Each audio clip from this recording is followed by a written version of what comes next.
Welcome, Soul Family, to another episode of Awaken with Carla, the podcast that empowers you to awaken your mind, nurture your body, heal your heart, and nourish your soul.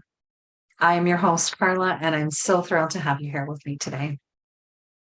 In each episode of Awaken with Carla, we dive into a variety of topics from health, wellness, spirituality, mindset, manifestation, all with the intention of guiding you towards unlocking your highest potential. Together, we embark on a transformative journey of self discovery where we will gain practical tools, inspiring insights, and personal stories that will inspire you to create positive changes in your life. So, without further ado, in today's episode, I had the privilege of speaking with Alexa Tango. Alexa is a spiritual life coach and the host of the Alexa Hour, a podcast exploring the scope of your awareness so that each and every day you can show up more fully and authentically so you can get one step closer to living the life you dream about. Through free flowing conversation and the solo wanderings of Alexa, you will find new practices and embodiments to become the best version of yourself. So, as I had the great privilege of having this conversation with Alexa, I hope you enjoyed it as much as I do. In this episode, we're going to be exploring how we can embrace our healing path, our healing journey, and recognize that we have the power to choose and transform.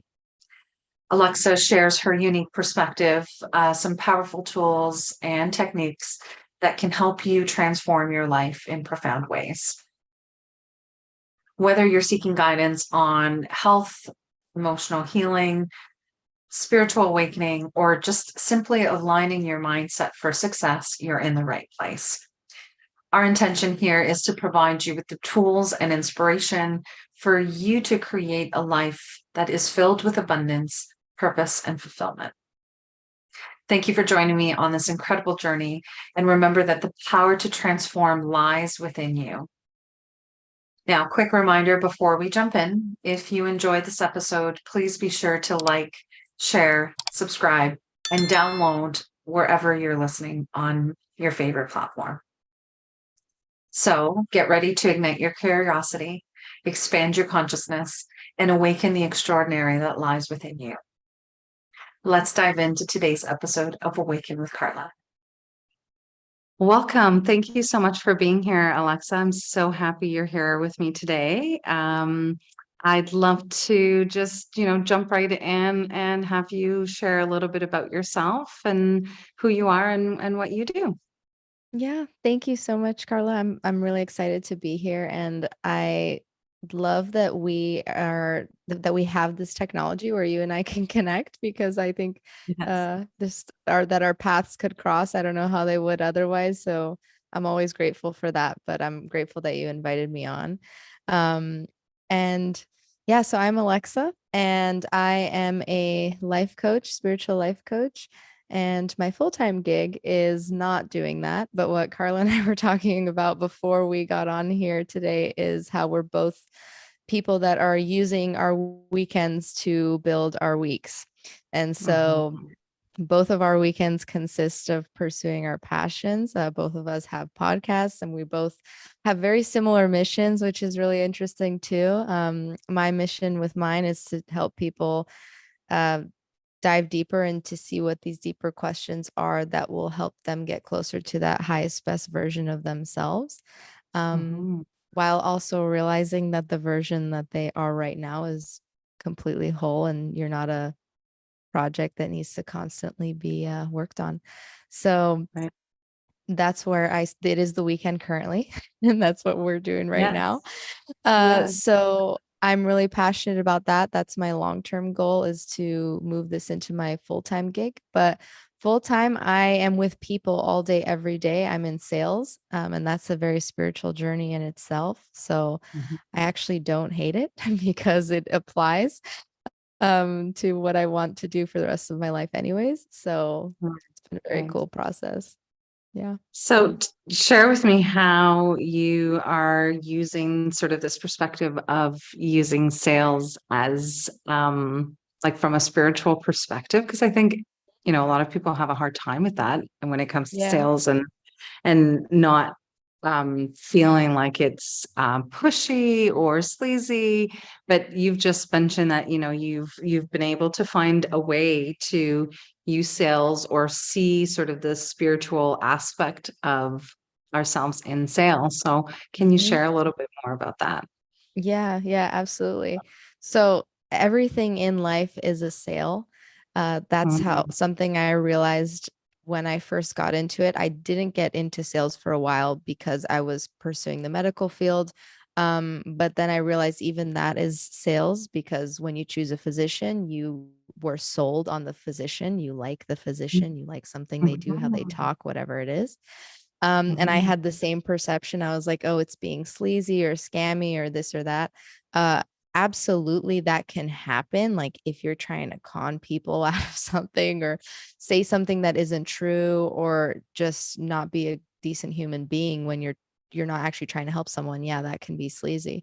Um, mhm, but at the heart of life is sales because every decision you make, you were sold on something. mhm. Coming on your podcast, I'm sold on your personality and your platform and everything. I wanted to be here, and vice versa for mine. You want to come on mine because of that. The mates Right. that we choose in life, our friendships, the food we choose to eat, how we dress, we're sold on an image of who we want to be. Everything is a sale. Even, it's hard to in a capitalist environment where everything is an ad too, just to go more physical in that sense. You're Right. constantly being sold to, and it's running in your subconscious, of little things that you think you should pursue or shouldn't pursue. Your attention's constantly trying to be grabbed at for Mhm, to be sold to. But at the heart of sales, at the heart of getting someone to do something or not, I don't want to say getting someone to do something because you can't convince anyone to do anything. All you mhm, can do is exchange energy. So sales is a transfer of emotion, it's an exchange of energy. And so all you can do in life is like hold space for people to come to realizations on their own. And mhm, so that's a big part of my 9 to 5 life is holding space for people to answer questions. If this is boring, but I sell software and I'm also in real estate. And so those two things, all I can do is help you with a problem. And mhm. so you come to me with a problem that needs to be fixed. If I didn't sell you, that means I didn't fix your problem or I wasn't helpful. Right. So I take that into my own life now where if I don't make something happen with another person, whatever that might be, like an agreement to do a podcast or whatever it is, there was something there that wasn't valuable, that you didn't demonstrate value to that person. They didn't find whatever you're offering valuable. And that's not a bad thing. It's just you maybe that there just wasn't a connection there, and Mhm. maybe you didn't see what the other person really needed energetically. You didn't give that to them, or you didn't allow them to express that. um, and so that's all it is at the end of the day. It's an exchange of energy, it's a transfer of emotion, and all you can do is hold space to ask people questions that so that they can answer them themselves and come to the conclusion on their own. But you have to be good at asking the right questions. Right, right. And Yep. holding space and Yeah. holding space because that's also important, right? Is Mhm. because in that process of holding space, you're really showing and demonstrating to the other person that you hear what they're saying and that you see them for who they truly are.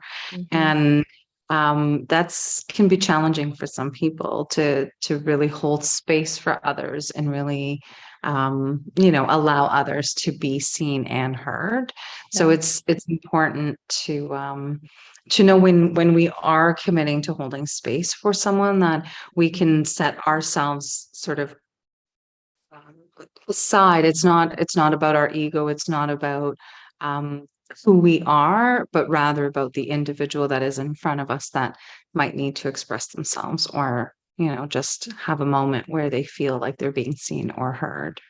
Yeah, yeah, because and we have a threshold for noticing when someone is hearing us, for noticing Mhm. when someone is genuinely holding space, um, because of the kind of questions that you ask in response to what they just said.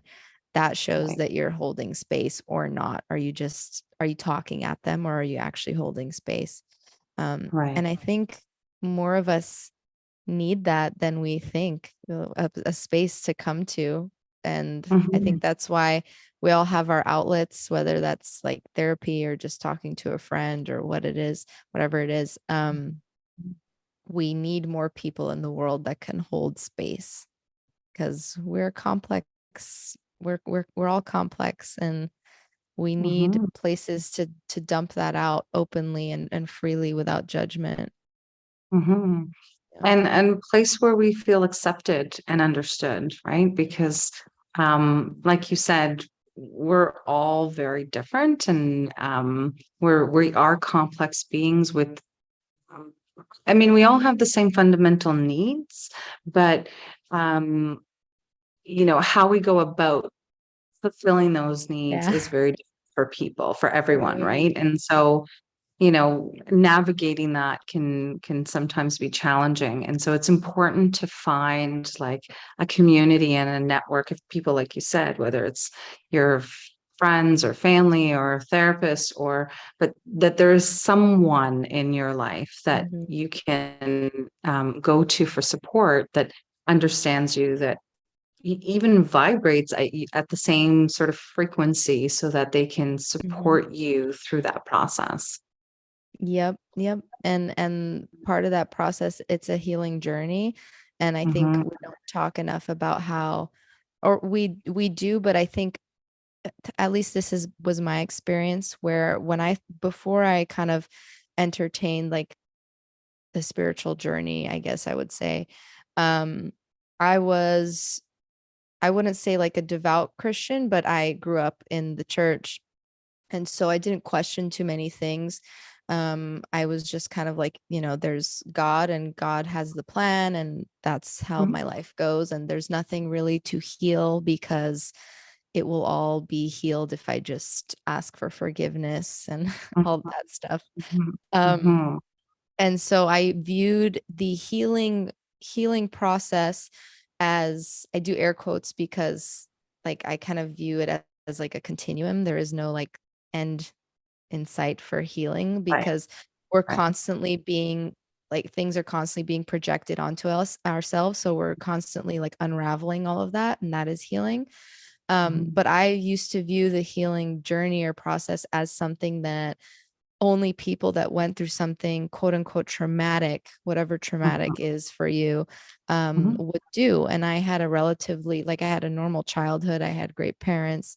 Um, but there's still things that were a trauma for a child to experience, uh, because anything that you as a child can't fully understand and then you hold on to and it comes up as an adult, that's a trauma that you've suppressed. mhm, And at mhm, least in my uh area, I know you're in Canada, I'm closer to LA, and I feel like trauma is something that we say a lot over here, and it's kind of gotten a little like much of it's like gotten up to be a hot word. But it's serious. Like, it's not something, I think we throw it out a lot, but I think maybe we diminish like, oh, that's not a trauma. Like, you haven't really mhm, gone through something. And it's like, no, no, like, any people have traumas because as you grew up, your parents were going through something and didn't heal that and then put that on you. And then you're like going through that now as an adult, and you're like, where did this even come from? Oh, wait, mhm, like this came on to me as a child and blah, blah, blah. And I've always viewed it as like, it's my personal responsibility to heal that before bringing my own children into this, mhm. or try as hard as I can. But the funny thing is, we just replace old habits with new ones. And Right. so part of the healing process is kind of like, okay, I'm doing all this healing, but I'm also picking up this other habit in the process. And that might come off as triggering to my offspring if I have any.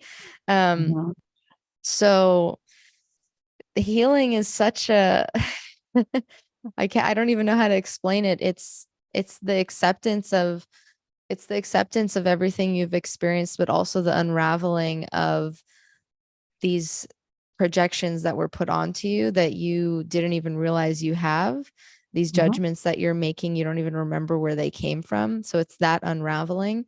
And then it's the constant unraveling because it will happen throughout the rest of your life. Yeah, But I find it fascinating.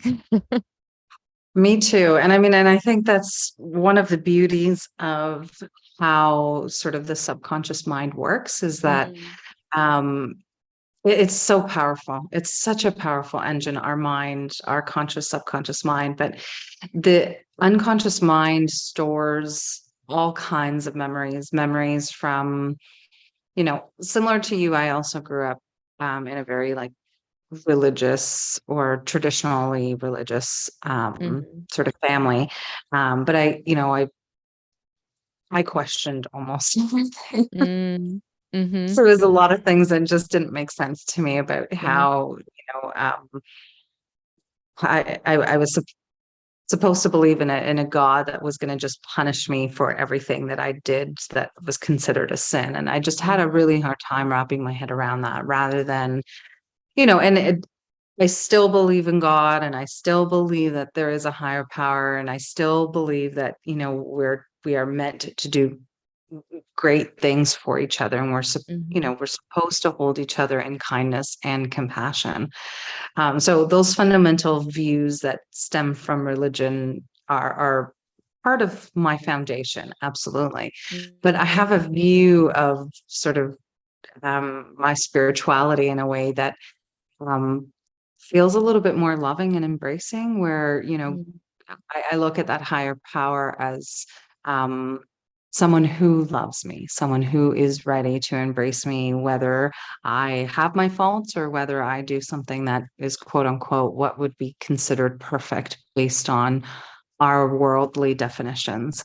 mhm, Um, but the idea really is that, once we sort of tap into that spiritual side of us and we allow that to be our sort of guiding compass, mhm, then we continue to peel back all those layers, right? And so back to my point of like sort of the subconscious mind, I know I kind of deviated a little bit there, but the whole purpose of that was to say that, I believe we live multiple lives and we come here for, different experiences, physical mhm, human experiences, but that are all designed to help the evolution of our soul and its journey. And every experience we have is, faced with its series of challenges and its series of growth and its series of lessons and things that we need to overcome, obstacles we need to overcome. All of that gets stored in the subconscious mind. mhm, And so every time we kind of come back and we live a new life, some of those traumas or mhm, those emotions or that pain that we experienced in a different life is coming with us into this existing life. And mhm, so we may not always understand where certain things are coming from or why we have certain triggers or why we have certain traumas. But I think the point of it is to recognize that we all have to some degree, whether it's, capital T trauma, where it's, more life sort of altering type of situations that have might have occurred, or if it's lower T trauma, where it's something that was a little bit more minor and that happened in your childhood, but still was interpreted or internalized by the younger self or the child self as being something traumatic, right? So it doesn't matter which side of the spectrum it is. The fact of the matter is that there has been trauma that has been provoked, which when it is unresolved, it eventually leads to having, certain behavioral patterns that show up when we're adults mhm, and can, be very challenging to break those patterns, but um, are necessary in that healing journey in order for us to, when we come back into that another life, when we come back into into this physical dimension in another life form, we're not bringing all of that trauma and all of those patterns with us, that we're sort of starting fresh. I agree. I agree. And it from I know this is just what I believe too. I believe that as well. And I think so long as we keep coming here to this plane, it's that our soul needs to keep evolving, and there's some sort of healing, and there's some sort of work and evolution that needs to be that needs to be done, and it happens in this plane. Because otherwise you would just move on to these higher planes of just vibration, of just emotion, of just feeling energy. And so Mhm, when you were talking about the healing and how this progresses into our adulthood, um, when we talk about shadow work, I think that that shadow that we say is like our darker self or whatever, I've never really viewed it that way. I've just viewed it as it's the child in you that is looking for mhm, something, it's pulling, it's craving and yearning for this feeling you didn't get as a child or an adolescent. And it comes out in behavior that might seem sort of negative or toxic. But mhm. it's not bad. It's just the child is like, I still am not getting this, or I never got this and I want it. Right. And we can decide to give that to ourselves. It's much harder, yeah, but it's not temporary. When we get it from ourselves, it's long lasting. It's fulfilling, because when we get it from others or material things or experiences, it's momentarily satisfying. Whereas Mm, if we could just pull that in through our heart all the time, whatever that feeling is you're seeking, just mhm, meditate on that feeling, it then you just live in that state and you operate from there. And then you just, when that's coming up, whatever that is that's coming up, if you start to view it as like, oh, this is the little version of me that didn't get that love that I was seeking from so and mhm, so, or that never felt like I was good enough, or that I had to always prove myself, whatever it is, it always stems back to love, which is all these things of feeling like guilt or shame, or always the opposite of any of those feelings that are coming out that are hindering you. The opposite is always love, because that's mhm, just the highest form of, that's the highest energy. And so if we can give that to ourselves, then we don't have to feel shame when that does come up, when that shadow stuff does come up. We just view it for what it is, and we're like, oh, you're here, I get it, mhm, you're coming up, mhm, that's okay. I know what you mhm. need right now because I can give it to you. Right. Right. Oh, I love that. I love that. It's Yeah. so much easier when we can look at it from that perspective than when we have to sit here and think that we have to like confront this like monster Yeah. that's the shadow Mhm. when it's again so much easier to look at it like that child who just needs a little bit of love and a little bit of support or encouragement to overcome the fear, because ultimately that's what it comes down to, is whatever fear is creating the roadblock in that little child's world, right? Mhm. And it's interesting when you were talking about emotions, because it just dawned on me, and something that I read a long time ago, but it just dawned on me again that like there really is only two emotions that we experience, and like true emotions that humans experience. Everything else is sort of like a variance degree, but Mhm. it's love and then fear. And Mhm. so if we can find a way to move out of fear and move into love, or the more time we can spend in our heart center and spend time sort of embracing that love and feeling and embodying that love, then it becomes so much easier for us to sort of move past our fears. Exactly. And I think that's why gratitude is so helpful to practice if you feel like you don't know how to bring that love in, because that love is so, like, I feel like that's been a question of the ages, of like, what is love Mhm, to you? And mhm, so to get rid of that like monster of a question, instead just realize that like gratitude is just one small tiny step down from love. It is the physical embodiment of love. And so if you Mhm. can practice gratitude, then you are operating from a place of love when you are grateful for everything. Um, Even the things that you are not happy with right now that you wish weren't happening, or whatever the circumstances.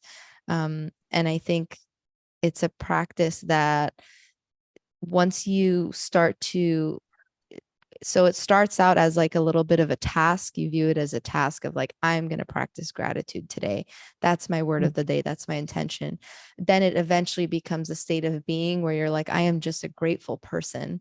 And you Mhm. can start to tell yourself, like, I am a grateful person. And then, that goes into the whole mindset of whatever you say, Right. whatever you think you are, that is what you are. And then you will Mhm. start to be that. So I think it's good for it's helpful to start to think of it as, at least this is how my brain works. I like tasks. And so Mhm. I would view it as a task, and then it eventually becomes like a state of being. And every time you fall into like a little bit more of a negative place, or I don't even like to say negative because I don't view things as like positive and negative. There's just like Right. lower energy. Um, Mhm. so I just bring myself into, okay, like what is one thing right now that I'm grateful for? And if I could just like focus on that, everything else kind of, you can't be grateful, and you can't be grateful in anything else at the same time. You're either grateful or you're not. So Right. it kind of like puts these blinders on you where you're just like, okay, no, none of that other stuff even Mhm. matters, because what could be more important than gratitude? Like, this is amazing.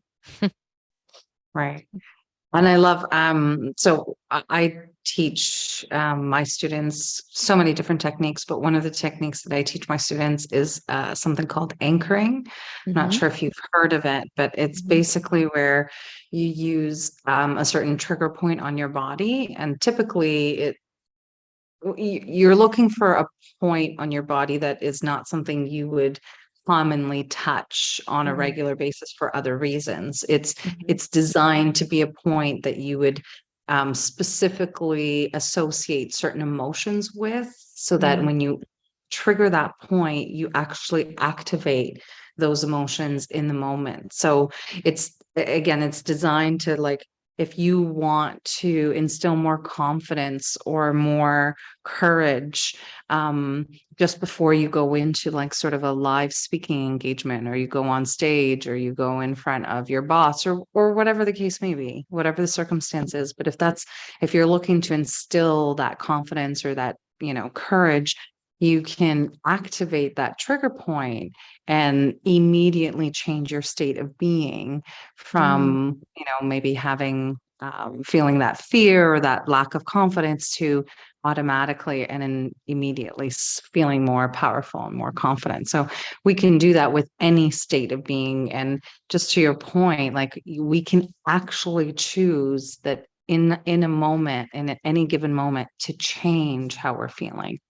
We mhm, just have to put the intention behind it mhm, and really step into embodying it and living the state of being in that moment. And then your whole sort of reality can change in a moment.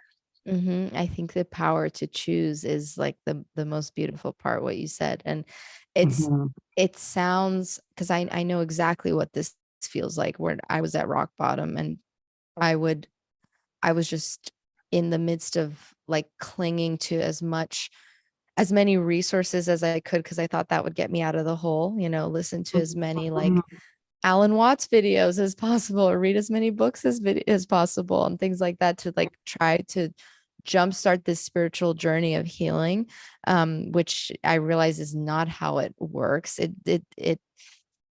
It's a little bit different for everyone, but at the core, it's kind of the same, in the sense of you start to make that choice once you hit rock bottom, because Mhm. you're like, okay, I literally physically, emotionally, spiritually could not get worse than this. Like, what could, how do you feel worse? That I've always thought that's funny. Like, I feel so bad. How could I feel worser. Like it Right, doesn't right, get, right, you're already feeling bad. You can't get more bad. So right, once right. you hit rock bottom in that sense, and I'm not talking about like physical situations, because you'll notice that like a small inconvenience and like a big inconvenience, you feel your emotional state is the same. You feel the level of like anxiety is the same for both situations.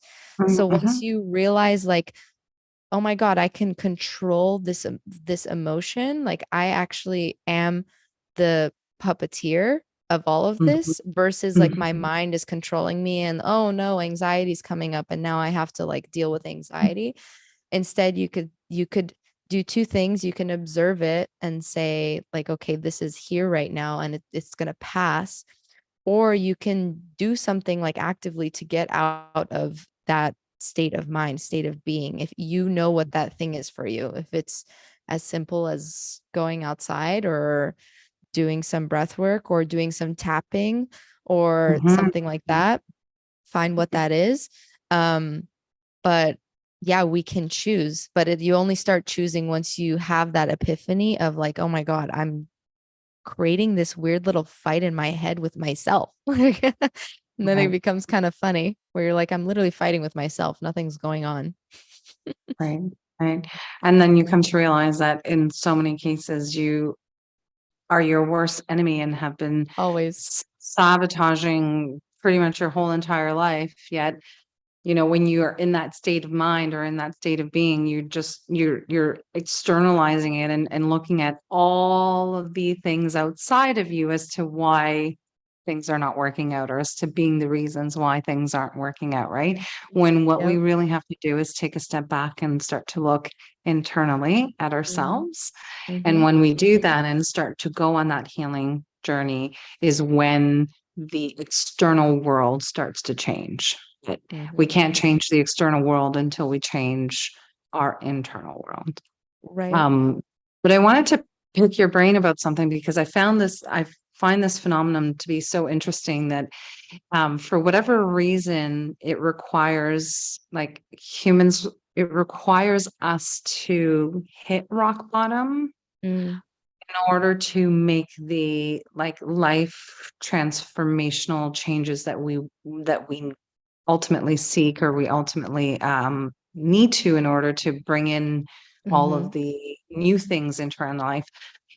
But we often get so many signs leading up to the rock bottom, right? It Mm-hmm. doesn't just happen overnight. It's Yeah. like often I find it's like a long drawn out process Mm-hmm. that we've had so many signs along the way before we got to the rock bottom that we could have used as moments, or as those awakening moments to help us create that sort of course correction on our path. Yet we ignore all those signs and allow ourselves to get to the point where we have actually hit rock bottom in Mm-hmm. order to invite and welcome in the change. And Mm-hmm. I've always found that to be so interesting. And I mean, that's certainly how my journey was. I know Mm-hmm. for sure there was, now having gone through and having been on this journey now for a few years, I can look back and reflect and say, oh goodness, there was so many signs for Yeah. so many years, not just 1 or 2 years, but like so many years leading up to the breaking point that I just ignored and Mm-hmm.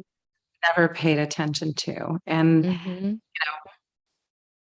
the human aspect of me will sit back and look and say, well, had I listened to those signs earlier, I might have changed my life earlier.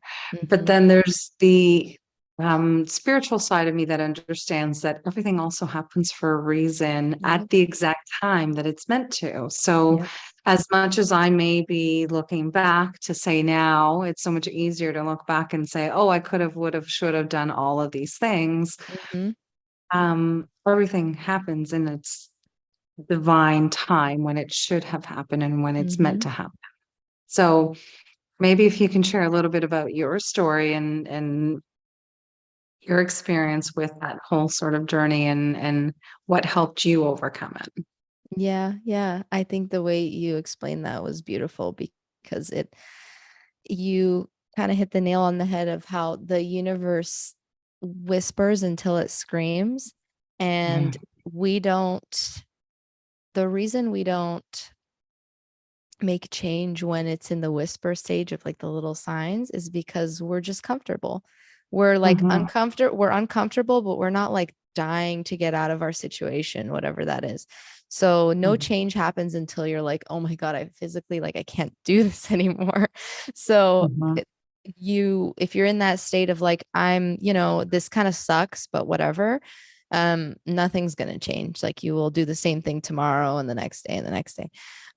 mm, So for me, rock bottom was a culmination of physical instances that were happening in my life, but had nothing to do with the actual root of the problem, which is how it goes. yeah, Because always.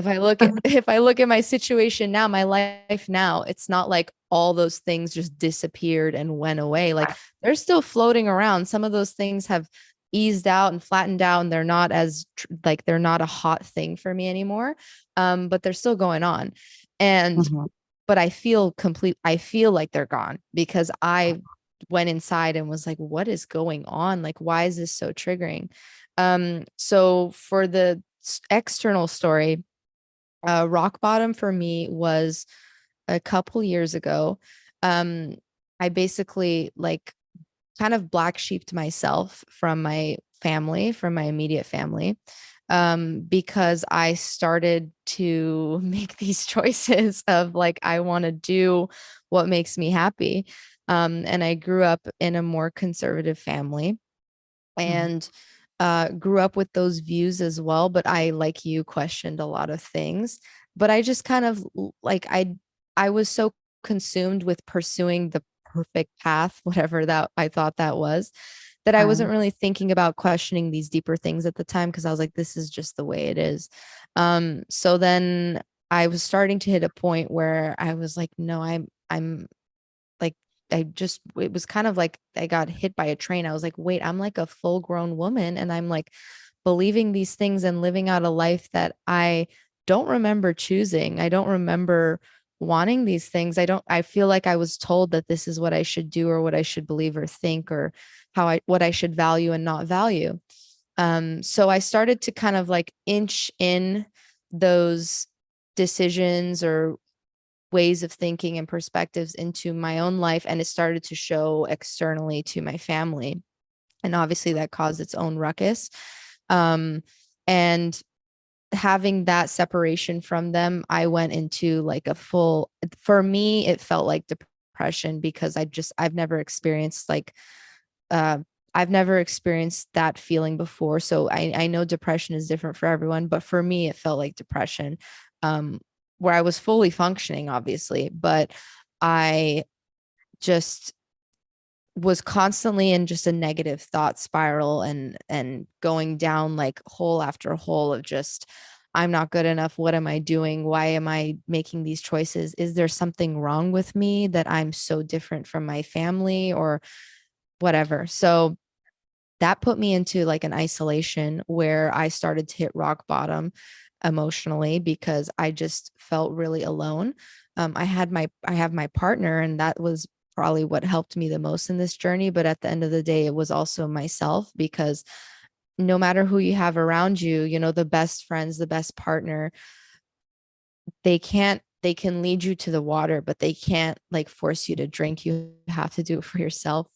And Mhm, so it was just months and months of me doing that, of like hearing, I know I should do this. I know I should make the choice to be happy. I know I should make the choice to heal. But I wouldn't because part of me was in that middle ground of like, this is still the fear of going to the other side is so terrifying. Like you don't know if it's going to actually be worse than where you're at right now. So mhm, when you're in that middle ground of like, okay, I am in a dark place right now. I know I can choose to get out of it, but I don't actually know if it's going to get me out of it. I don't know if it's actually going to be right. just even worse on that side. So that questioning was the hardest part for me. And I think a lot of people struggle with that as well. because you don't trust yourself at that point in your journey. You're like, I don't know. And then you start looking to other external people who have maybe gone through something similar. And this is like what we were talking about before we started recording. Like you can look at other people for inspiration, but you can't replicate. But I use No. that for strength. I just use that for strength of like, okay, there's other people that have gone through this. And that's kind of what opened my eyes to like my spiritual journey. Um, and along the way, like other things that I went into of just like dabbling into the psychedelic world and like kind of seeing what my mind was capable of in terms of like shattering my ego and how what was I actually craving. Mhm. And that's where that inner child came up of like, oh my God, I'm just craving validation. I'm just craving like being told that I'm a good person and that I'm doing the right thing by my parents. Uh, and then I just started to be like, okay, I physically can't do this anymore. So that was rock bottom of just like, no one's gonna, I think we all expect like someone's gonna reach out and grab our hand and be like, this is the way now. This is how you should start Mhm. living. This is what you should Yeah. do. And Yes. it is like the biggest red pill. And I think because when we're younger, we think that's God. We're like, God will step in Right. and he will be like, Right. here's what you should do. And so it was the Mm-hmm. biggest red pill for me where I'm like, oh my God, I lived my whole life thinking like someone's gonna come save me. No one's coming to save you. And that was depressing at first, where I was like thinking of that very negatively.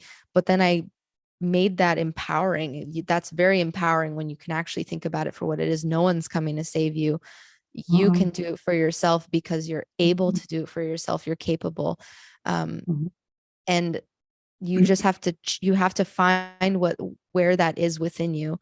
And so that's when I started thinking of, okay, I started to, it almost felt like I was humiliating myself, where I would think about what I was physically doing. And so this is even outside of like the spiritual part of the inner work. This is like I was looking at what my day was like I'm sitting here crying about something that I don't have control over, and I've been doing this for a long time, and no Right. one's coming to save you. And it just, I started to feel almost like this is pathetic, Alexa. Like I when you start to Mm-hmm. like remove yourself into like a third person category, it's Mm-hmm. actually very, very helpful and very therapeutic, because you start to view your life like a movie, like a video game. You're like, is this what I would Right. have my character doing? No, Right. like, let's Right. get it together. Uh-huh.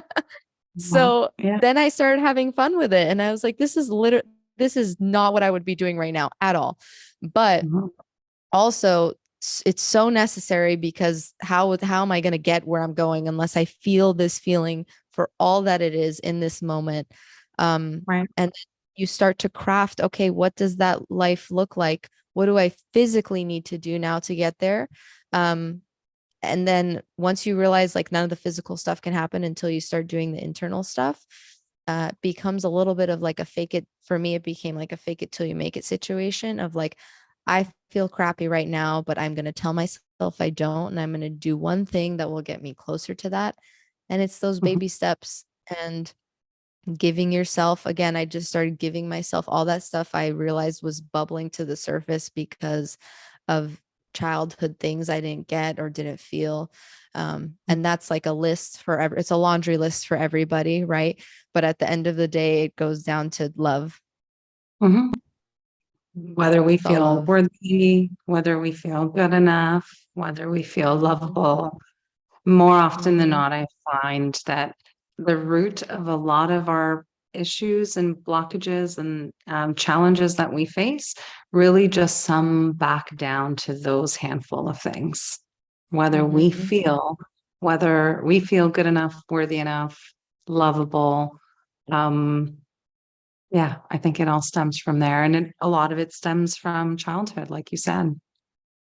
Yeah, because if Two you feel things. it for, No, yeah, go ahead.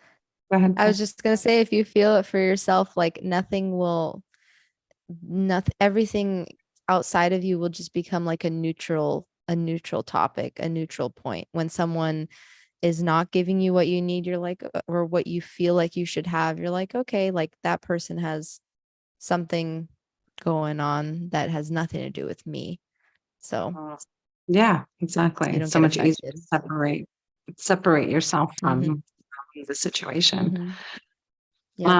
I think two things that really helped me in my journey, or helped me sort of understand the whole process. Well, one was, even though you have people in your life, because I always, for the longest time, I would look back, and when I was going through this experience, and, I was starting to sort of have friendships and relationships fall out of my life because I was changing so much and they were Mm-hmm. changing so much. And, just life, we were just going in separate directions. For the longest time, I was looking at my life and was sitting there and thinking, well, it's so hard to do this because I don't have anyone in my life that I can share Mm-hmm. this with. And I Mm-hmm. remember someone telling me that, you know, we can have people in our life, yet that does either way, whether we have people or don't have people in our life, the actual experience, the actual journey the soul needs to go through is a journey all on its own. We Mm-hmm. cannot bring anyone else in our lives along with Mm-hmm. us on our individual journey. They have Mm-hmm. their own journey that they need to go through, and our journeys will cross paths and will weave together and will, come in and out of each other's lives at different points. But the journey itself is a journey that we have to embark on by ourselves, because Mm-hmm. you will have your version of your journey. I will have my version of my journey. And Mm-hmm. although we can have similarities and things that we resonate with and we can share and we can both understand, there's going to be differences and something that's Mm-hmm. very unique to your experience that will be different from my experience, which in Mm-hmm. itself makes it a journey that only you can embark on Mm-hmm. yourself, and Mm-hmm. definitely have people around you to support you, but recognizing that that journey itself is something only we can do helped me really Mm-hmm. to realize that, like, not everybody's going to understand what I'm going through or what process looks like, but having those that do understand makes it so much easier to sort of navigate the experience that you're going through, even though, every one of our experiences is going to be different.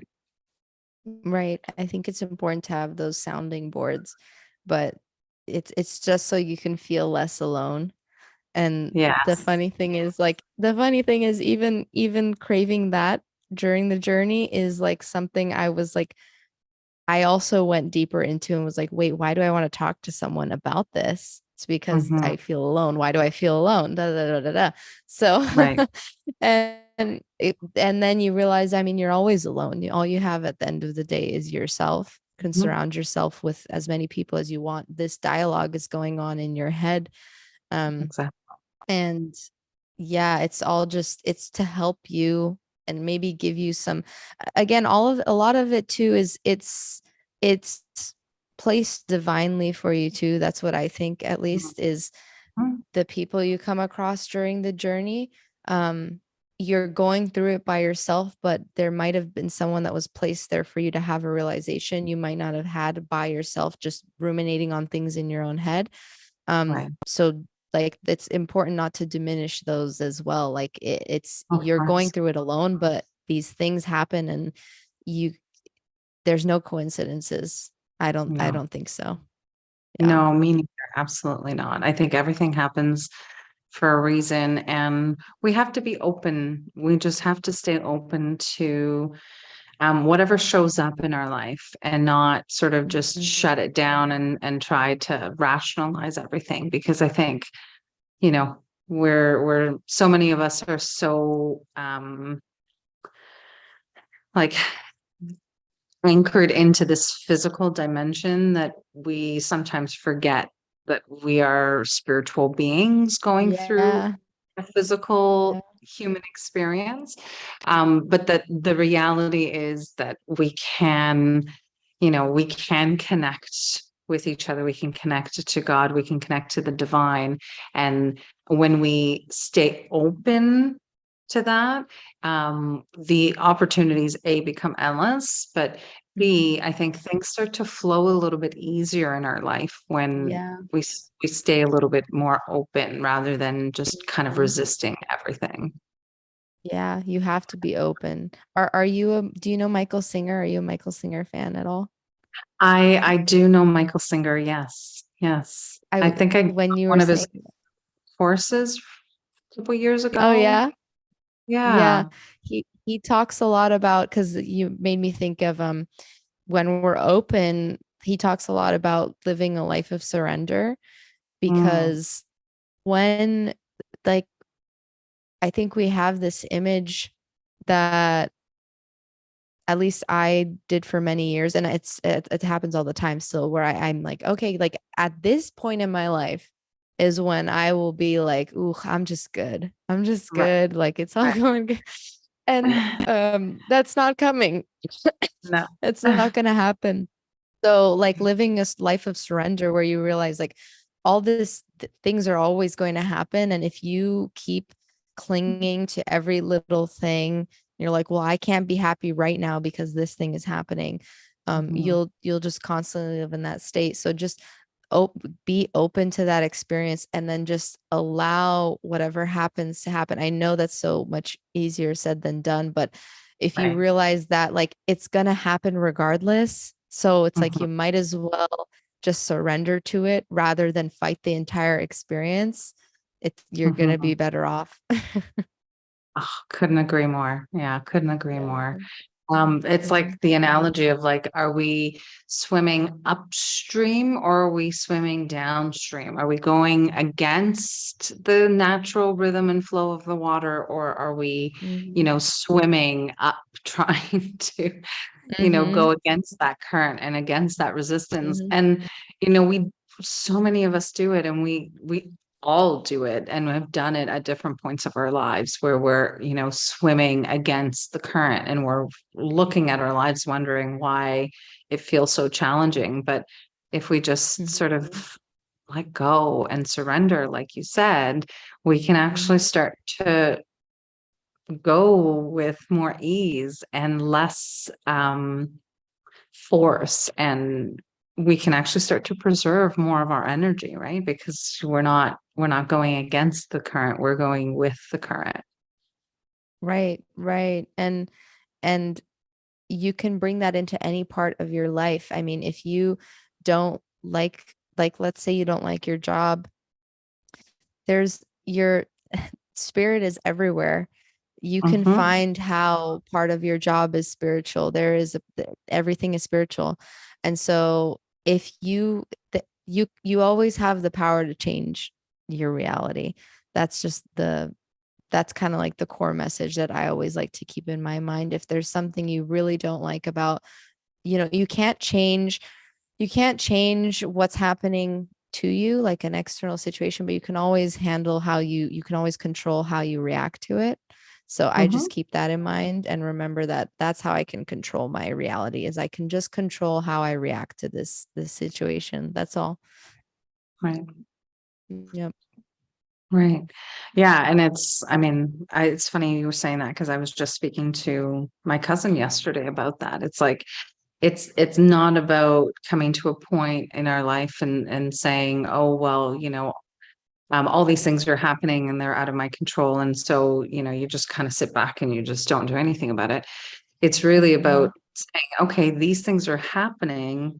Yes, they're out of Mhm. my control, but how can I choose my reaction, and how can I choose the actions and the steps I take as a result of Mhm. whatever's happening in my life? Because that is where the power lies, is in the choice after realizing whatever the circumstances that we're facing with, is really having that power to choose to change the circumstance. Yeah. Yeah, just take a pause. Take a pause, see what's coming up, Mhm. and analyze your initial reaction. The initial reaction is usually not the best one, and that's fine. Like you don't have to guilt yourself into into feeling bad that your initial reaction wasn't like what your highest self would do. It's Mhm. fine. We're human beings. We have like instinctual reactions that come from the ego, but you can just pause and just you will if you just take that time for yourself for it it will change a lot of your reality because you'll realize like, okay, I'm a more centered being where I'm operating from a place of I control this experience in terms of how Right, I want to perceive it. right, right. Mhm. Can you share some tools that you use, some things that you leveraged on like when you were going through the early stages? Because I mean, we're always evolving on our journey and we're always learning new tools and new things that are helping us along the way. But what were some of the things that maybe you used early on that you found were really helpful in helping you stay on track with your healing journey? Because sometimes it can be very difficult to stay on this Mhm. path of like committed to the change because it's so Mhm. easy to revert back to our old patterns and our old thought. Mostly it's the thought patterns that we quickly Mhm. slide back into. So what were some of the things that you use that you found were really helpful for you? Yeah, yeah, absolutely. Might be helpful to the people who have maybe like a similar brain as me in that I tend to think pretty like concretely about my life. Like I like to really dissect it for what's actually going on because that gives me like a better way to analyze what I should do next. So if you're like that, this might help you. Um, the first thing I did, and I feel like it was super pivotal for me, is I felt everything as it came up. I Hmm. didn't make myself feel bad for it. I didn't shame myself for like having a bad day mentally and emotionally. If I needed a good cry, I had the good cry and then let it go. Like it just took it for what it was. And then I took the time to process that. So when I'd have a day like that of like, oh my God, I'm just pretty in the dumps today and I can't get myself out of it. Um, Usually what we tend to do is like fight that urge and be like, okay, I need to feel better. I need to feel better. I need to do something to feel better. I wouldn't do that. I would just feel all of it. And then I would find a way to process that. So whether that was me talking to my therapist or me talking to my partner or me journaling it out, or even I used to make like video diaries for myself where I'd make me and my girlfriend like we'll send each other videos like of our days instead of talking on the phone, something like that, where I just express what I was feeling. So a big part of the healing journey is the processing portion. Because it's one thing to just like have a bad day and be in the dumps and not process it and be like, oh, it's just a bad day. And then tomorrow feel the same way again, most likely, if you didn't process. So I think Right. the processing part is really helpful. So find what that thing is for you. Um, it could just be all internal, where you just like have to think in your own mind, like, why am I feeling this way? And what do I need to do to feel better? Um, but for I think a lot of people, it's physically doing something. I think we forget that we're like quite physical beings. And so Hmm. maybe you have to write it out or you have to vocalize it or you have to do something. Maybe it's you doing like art or playing an instrument or some sort of release that energy. So for me, it was that the processing and releasing that energy. So finding those outlets.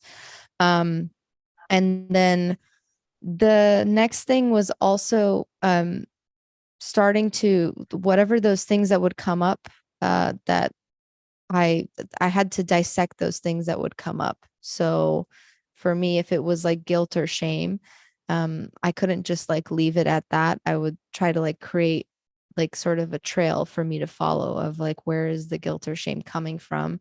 And is Hmm. this rooted in reality? Like, is this something I actually need to feel guilty or shameful about? And Right. analyze that and realize like no, most of any of these feelings were that come up for us, they're usually not rooted in any feelings in any like real facts. They're usually not factual, like they were just emotion, pure emotion. But Right. the things that were rooted in fact, so sometimes things would come up and I'd be like, no, this is rooted in fact. I actually feel, I don't feel aligned about this decision. I don't feel good about this thing that I said to this person or whatever it is. I would start like making actual tangible steps towards how do I rectify the situation. So if that meant like calling someone and expressing, hey, I'm sorry for this, or I'm sorry if I've been acting this way, I'm going through something or whatever it is, starting to actually do those things because Mhm. now I was starting to make decisions that were aligned with someone who would live that life that I had a vision for. Right. So yeah, the last tool I would say, and this would be the most helpful, at least it was for me, is I literally have it right here.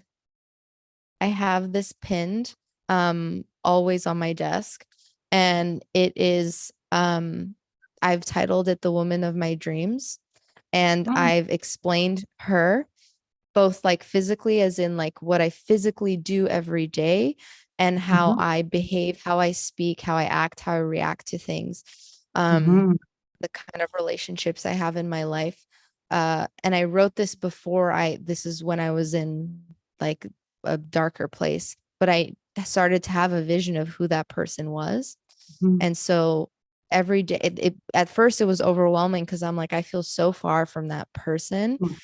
But Mhm. instead, what I would do is then every night or every morning, I would choose like one small thing I could do that day that would get me just like a little bit closer to who that woman is. I'm like, Mhm. okay, this woman, tomorrow she'd get up in the morning and she'd do yoga, or Mhm. tomorrow she'd go to the gym, even if it's for 30 minutes. Like she would do something. Um, she would call her friend and talk on the phone and express herself. So start making like start creating the vision even if you feel far from it, and then just start really slow and just do Mhm. just one thing. I know it usually feels like we have to do like all of it and start like bringing Yes. everything in, but just one thing every day and you'll get like that much closer. If you look at that over the course of a year, it's insane. Yes. Yes.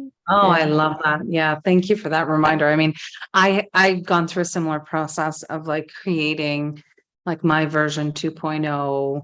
or just sort of identifying and naming all of the qualities and characteristics that that version of myself that I'm embodying or I'm working towards embodying has. And what I found very powerful for me was actually giving the personality or the individual a name. And so I refer That to is my, so weird that you said that. I have that for the dark version, and I gave her a really okay, ugly name. that's so That's funny. so funny. That's And hilarious. I have a name for the light version. And it's Love interesting that. because her name is Alexandra, which is happens to be my Whoa. middle name. So when you and I started Whoa. talking about recording these podcasts, because again, it's about bringing all of these things into alignment, I was like, oh, look at that. She's got a similar name. And so it just really Wow. resonated with me. And Whoa. every day I refer to Alexandra is like, what does she want to do today? What is she, here to do today that's going to help Hmm. me bring myself closer to Alexandra becoming a reality, right? So I love how you Oh my shared that you gosh. have a little sort of printout of the description of your woman that you want to embody. So thank you for sharing that. That's Yeah. yeah, that's amazing. Oh my gosh. What a synchronicity that was. Yeah. That was that Small was world. crazy. Yeah. Yeah. Yeah. But I I think love those are that. all little things that, people need to do to remind themselves of what they're working towards, right? Like the power of the why. Like, why are we doing this? What is this all for? I think Mm-hmm. when we can hold on to that vision, or, you know, keep that in focus, it just makes it so much easier for us to eventually be able to step into it. Mm-hmm. Yeah, and I think that's why like vision boards are great. Like these little Mhm. things that you can visually look at. I mean, your environment is a reflection of like of your experience, and have like it's some. we need like little reminders. We do. And so you can, Mm-hmm. whatever that is for you, like create that little thing for you that's like, oh yeah, that's what I'm doing. That's what I'm working towards. And no one has to understand it. No one Exactly. has to want it for themselves. Because when you start, and don't even, something I used to do in the beginning, I used to share it all the time. I'd be like, oh my God, this is what I want to do. This is who I'm going to be. Blah, blah, blah, blah, blah, blah, blah. Keep it private to yourself and just like hustle towards her. And Mm-hmm. then everyone's going to ask you, like, what did you do? And it's like, I Yeah. just did me. Yeah. After the Yeah. fact, they ask, "What did you do?" Right? But, Yeah. if you are to share it, then they'll sit During the sit there time and think that, like, you're crazy, like, "Oh, there's no you've way lost your that can mind. happen," right? So I Yeah. agree with you, and that was something I had to learn myself on my journey was, like, yes, share things that I'm learning, with people because I think that's part of the process, but really hold close to my heart, like, what are my deepest and truest intentions and the things that I'm seeking to manifest, and just hold those dear in my heart. And then when it's when the time has come, again, because everything happens in its divine time, when the time has come, then everyone else will get to see all those things that I've manifested for myself. There's no need Hmm. for me to sit here and talk about it. Um, Exactly. talk about what I'm learning, sure, absolutely. Share that knowledge, share that wisdom with others. But those things that are more intimate, I've learned that it's important to really keep them close to the heart and only allow them to be seen when it's time, when it's ready. Yeah. Yep, absolutely. And with the right people. The right people, you'll Exactly. feel it. You'll feel it. You'll know it. You'll know when someone's asking you about your journey for genuine reasons or for competition. You'll know. Yes, exactly. Yeah. Exactly. Yeah. So you mentioned that you're a life coach now, and that Mhm. something we also share as a similarity. But how did you sort of use like I guess what inspired you? And Yeah. I think I have an idea of what the answer is going to be, but what sort of inspired you to go down that path of becoming a life coach? And how do you help your students or your clients? Hmm. So I was pursuing the healthcare field for a long time. And I thought it was exactly like where I needed to be. I just thought I was meant to be a doctor. And that's a whole separate conversation of why I left that. But long story short, all I knew was I wanted to help people. And so that's the first thing I dove into. I didn't even, which is crazy that I didn't give it much thought.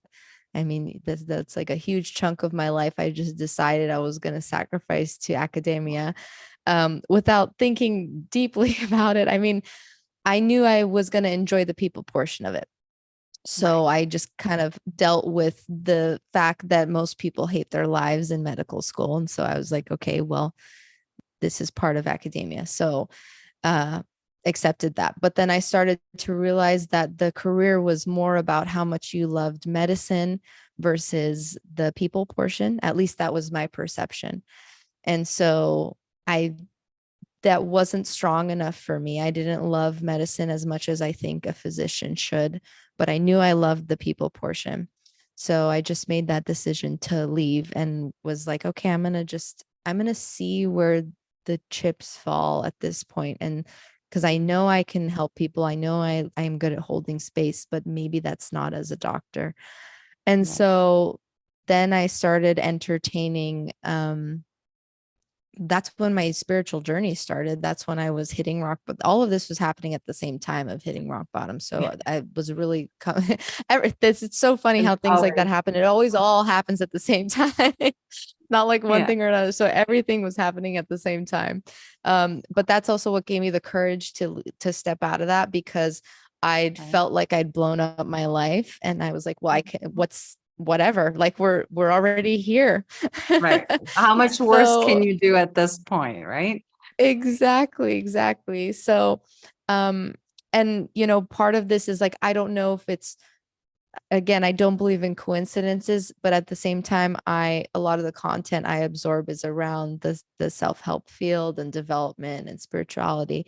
But I kept hearing about coaching, and I viewed coaching very differently. I viewed it as like someone that tells someone what to do. And that's why I was like, Mm-hmm. that's not for me. I don't want to tell people what to do. I would just like to give suggestion and hold space. Um, Mm-hmm. but then I started like it started piquing my interest, but I was pretending like, oh, it sounds cool, but that's not for me. Right. Eventually that those whispers became screams. Right. And Right. I was like, all right, I'm gonna actually do this. Um, and then started studying it, started putting it into practice. I mean, it's only been like a year now, which is crazy. It feels like it's been longer. Mm-hmm. But it's something that I see myself doing in some capacity for the rest of my life, holding space, however that looks. Mm-hmm. Right now, through my podcast, that's why I enjoy it, because I feel like I'm holding space on my podcast, which is very cool, which is like what I view you doing too. Yeah. Um, and so with clients, I think that's the main the my mission with my coaching is just to lead people to their own answers, because Mm-hmm. they already know them. Mm-hmm. So my goal with coaching is always like, how can I help ask you the right questions for you to answer them for yourself? Because we always make the most powerful decisions, and epiphanies are always the most powerful when we realize them ourselves, not when Mm-hmm. someone else inspires Tells us. us. Because that's also powerful, right? When we hear someone else's story and we're like, oh, that's a teaching that I'm going to now embody. It's powerful, but it's nowhere near as powerful as when you come to the realization by yourself. It's just another level. Right. So that's always my goal, is just how can I ask you the right questions, and use my own experience in that to help show you that you know what you want, you know what you need, you know what you're seeking, and what's going on internally, and how to help get out of whatever you're currently in, so you could be that best version of yourself. Because she or he is already, Mm-hmm. every version of you is existing in this moment. And so Mm-hmm. once you realize that, you're like, okay, I could just do it tomorrow then. I Mm-hmm. could just be that tomorrow. So yeah. Exactly. It's so simple, yet we make it so complex, right? We think it's fun. We have fun making it complex. We really do. I wonder. Sometimes I wonder if if we're addicted to pain for some reason because Drama. we I just think we like drama. yeah, Yeah. we there are simpler paths and simpler ways to getting to the other side of the lessons and the journey that we need to. But for some reason, far too often we're always choosing the path that has much more Most resistance and resistance. pain and I think that that happens to us early on when we are early stages of our journey when we're still learning what this human existence is really all about because I think we're convinced that we come into this world we are meant to do something whatever it is, professional, whether it's become a doctor or a lawyer or a financial advisor or whatever the case may be, right? We think that that's what life is about. You grow up, build a family, build relationships, all these things. But we forget that the real reason why we're here is to have these experiences teach us a lesson, teach us something. Mm-hmm. And we need to we need to be open to what those lessons are, and we need to be open to, peeling back those layers every time. And early on, we don't have all the tools necessarily, and we don't have the answers. So we, I think, usually go at it with the resistance. But once you've been on that sort of self-awareness process journey or healing for a while, then and you're become more conscientious of how your patterns show up and how your behaviors show up, then you can actually choose. Again, we go back to this theme that we've been talking throughout the podcast today is that we have choice. So we can actually choose to have these experiences become less resistant and have more Mhm. flow and choose the easier path versus the always so painful path, right? Right, right. But and you all then with that comes the decision to realize that you're worthy of having the path of least resistance. So Yes. again, like you have to feel that love for yourself that you deserve it in the first place and that it's not supposed to be hard. It's not It supposed to. doesn't have to be. It doesn't have to be. Yeah. Yeah. Yeah. Well, thank you so much. Can you tell us about where we can find you? If we wanted to, find more information about you, what platforms are you on? And then I'll Yeah. make sure to link those in the notes as well. Yeah, sure. You guys can find all my stuff on alexashour.com. That's the name of my podcast, Alexa's Hour. All my coaching stuff is there. I'm on YouTube, Spotify, Apple, wherever you guys listen to your podcasts, I'm there.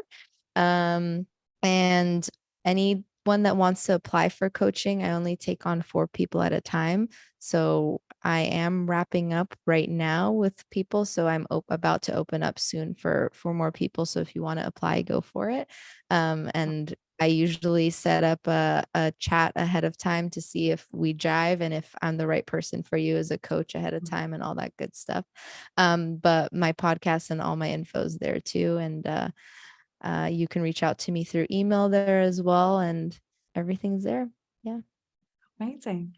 And I just have one final question I ask Mm. all of my guests is, is there one final piece of advice or tip or tool that you can share with us that can really support or help listeners find more balance, more harmony, whether it's, from a mental, emotional, spiritual perspective? Mm. I love this question. Um, I would say if you want to feel in alignment and that you are living out a life that you chose, you have to first find what it is that you're seeking in life. So if it is fulfillment, where do you want to feel fulfilled? Is it in your relationships or your career, whatever? Mhm.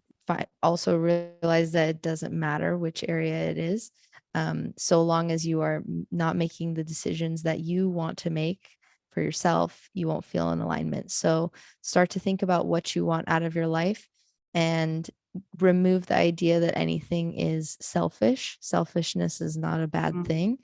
Mhm. And every single day, do things that you want to do. And we all got to do stuff we don't want to do, obviously, right? But every single day, make decisions that will get you closer to living a life where you could only do things you want to do. That's at least Yeah. how I live my life because I want to feel like I live in harmony because I only do things that I want to do because it makes me feel fulfilled and happy.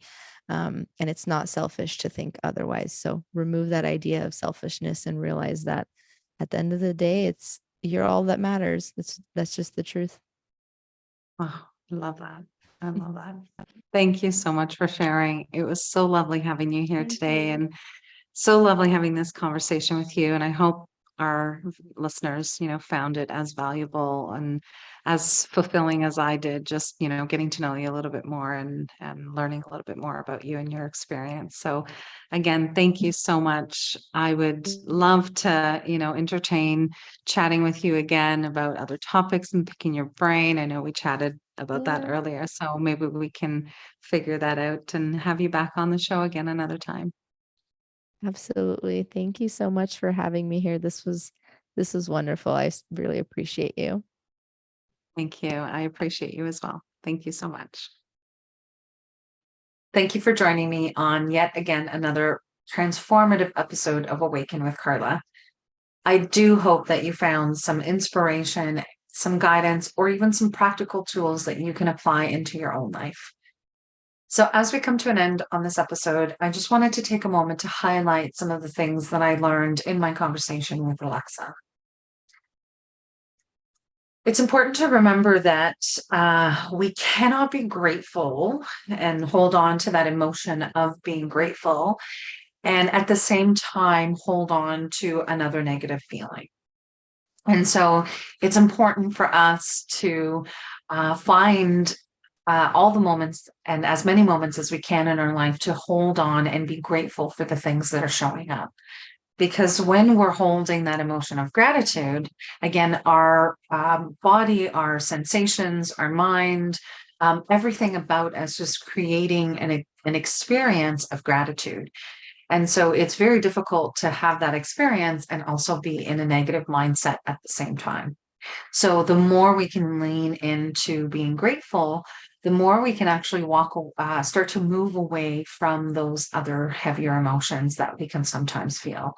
Emotions like sadness, anger, hurt, shame, things of that nature. So focus your attention and focus your mind on being grateful for the things that are in your life. And that A will help us move away from feeling other emotions. But B, it will also draw in, attract more things for us to be grateful for. The second thing that I learned in this conversation is that the biggest part of our journey is actually going through the process rather than trying to avoid and sort of bypass the experience. It's important for us to take the time to feel the emotions and the feelings that are coming up to the surface and actually processing them and dealing with them, giving them the time and space that they need in order for them to feel heard. In essence, what happens is the emotions that we experience are often a way of showing us that there's something that we need to look at and something that needs our attention in our life.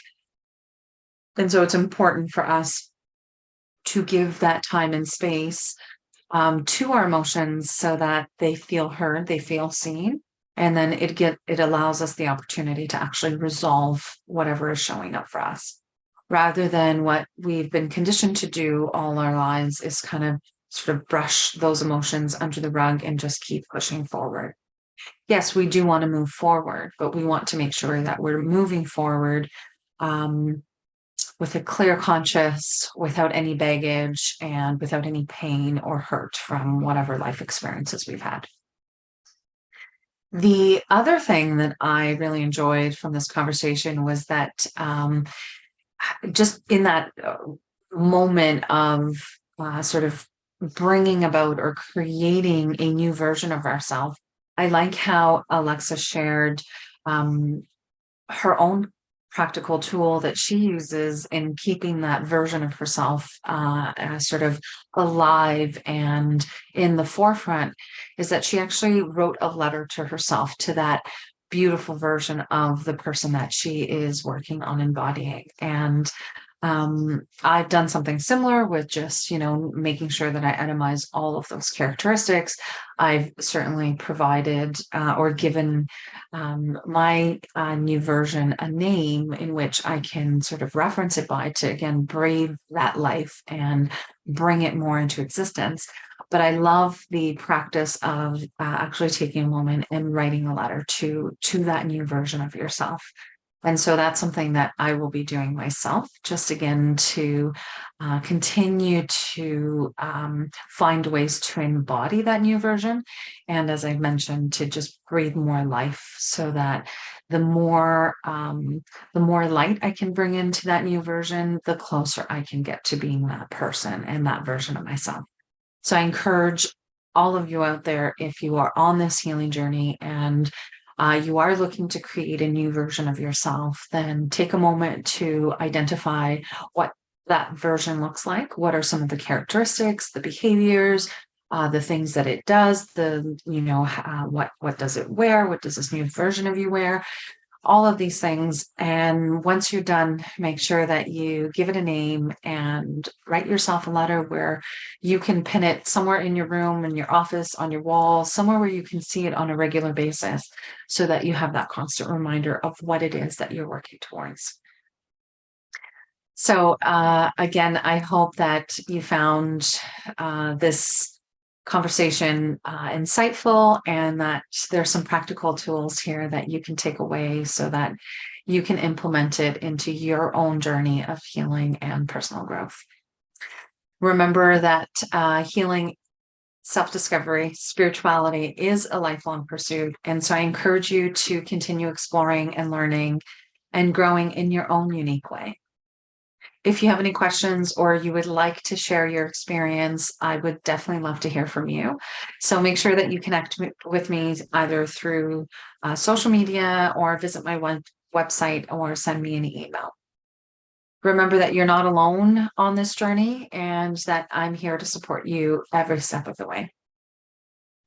Now, before we wrap up, I just wanted to express my deepest gratitude to Alexa for joining me on this conversation.